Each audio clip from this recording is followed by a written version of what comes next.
Hi, I'm Katie, the real estate gal in Denver Metro, Colorado with BSW Real Estate, and I'm doing a series on the buying process. This is number 3.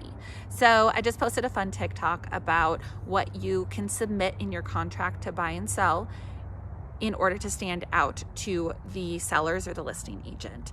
So the 5 things were quick close, post-occupancy agreement, escalation clause, appraisal gap, and inspection related items. So I'm going to go through what each one of those are. If you have questions, please feel free to direct message me or write in the comments and I will clarify.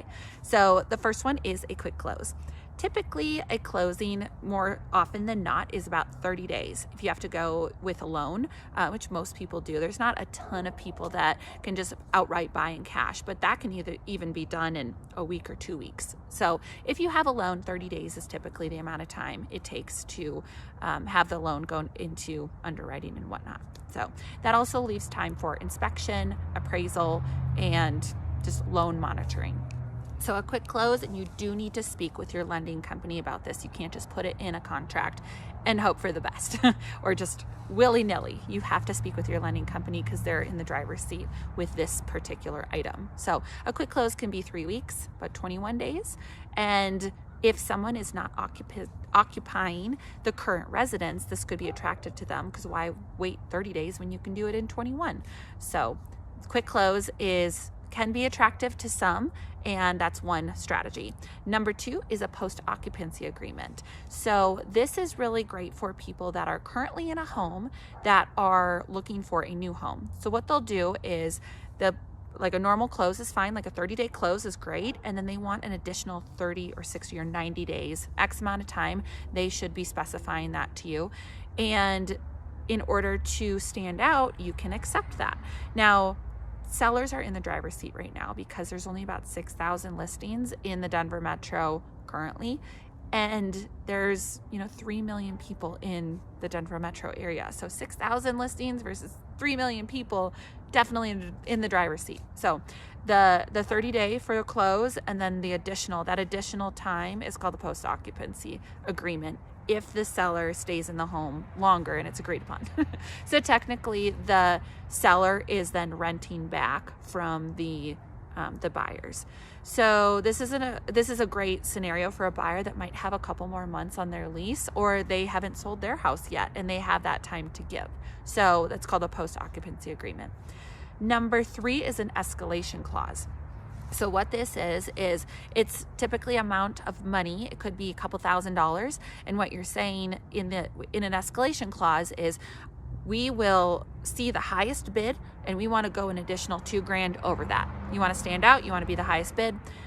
That might be attractive to the sellers. The final number, the amount of money in the end, that's what an escalation clause is. You can put a stipulation on an escalation clause and say, we will go $2,000 over the highest bid up to $470,000. So if the house is listed for $430,000, the highest bid, let's say, is $450,000, you say we want to go $2,000 over that, then $452,000 is your number.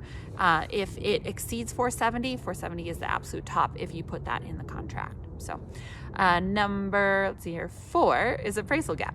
Now, an appraisal is what a lender uses to determine value on a home. For an appraisal gap, let's say you have a $450,000 home and you're putting an offer in for $470,000. That's a $20,000 increase. That's quite a bit. What you want to have your real estate agent do is run comps, run the comparables in the area, and make sure that the home is going to appraise for $470,000. If you don't think it will, then put in an appraisal gap, and that provides a cushion for the sellers just in case the appraisal comes in low.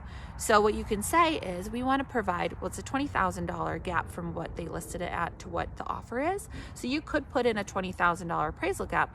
Just know if the appraisal comes back at $450,000, that buyer is going to have to come up with $20,000 cash in order to cover that difference. Then the contract stays as is. Now you can put a lesser amount. You could say, you know what, we're going to put a $5,000 appraisal gap. We're still going to go at this $470,000, but we think that the house is going to appraise at $470,000. Just in case it comes in a little low, we will give you $5,000 to make up for that difference. So what that is essentially saying is you don't want to go back to the drawing board or have your buyer pull out. It's fine if they don't provide an appraisal gap. It's just a little bit more attractive to the sellers. It gives them a cushion. So number 5 is inspection related items. So what this is the buyer can withdraw a contract if certain things on the inspection come up and the buyer and the seller can't come to an agreement on the fix. So one thing to put in the contract to buy and sell is we're only going to go after you or object if the item is less than $1,000, or sorry, if the item is more than $1,000 worth. So we're not going to nitpick at not having outlets grounded or small little things like that.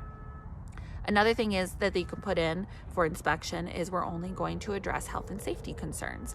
So something as a foundational crack is huge. That's a huge safety hazard. And it's also tens of thousands of dollars to fix a foundation typically.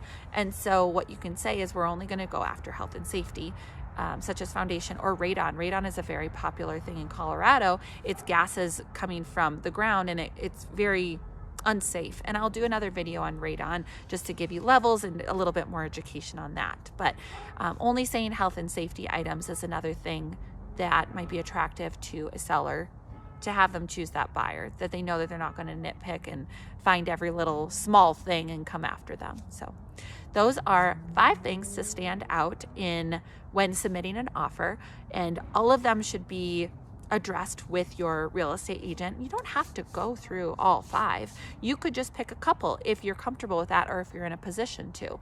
If you're at your top budget, then providing an appraisal gap with additional cash is probably not the route to go. The number one thing that you need to have your real estate agent do, though, is to call the listing agent and find out what the seller is looking for.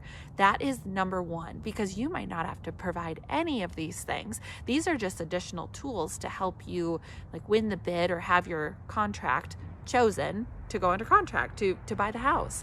So you definitely don't need all of them, but to find out what the sellers want the most, that is what's going to win.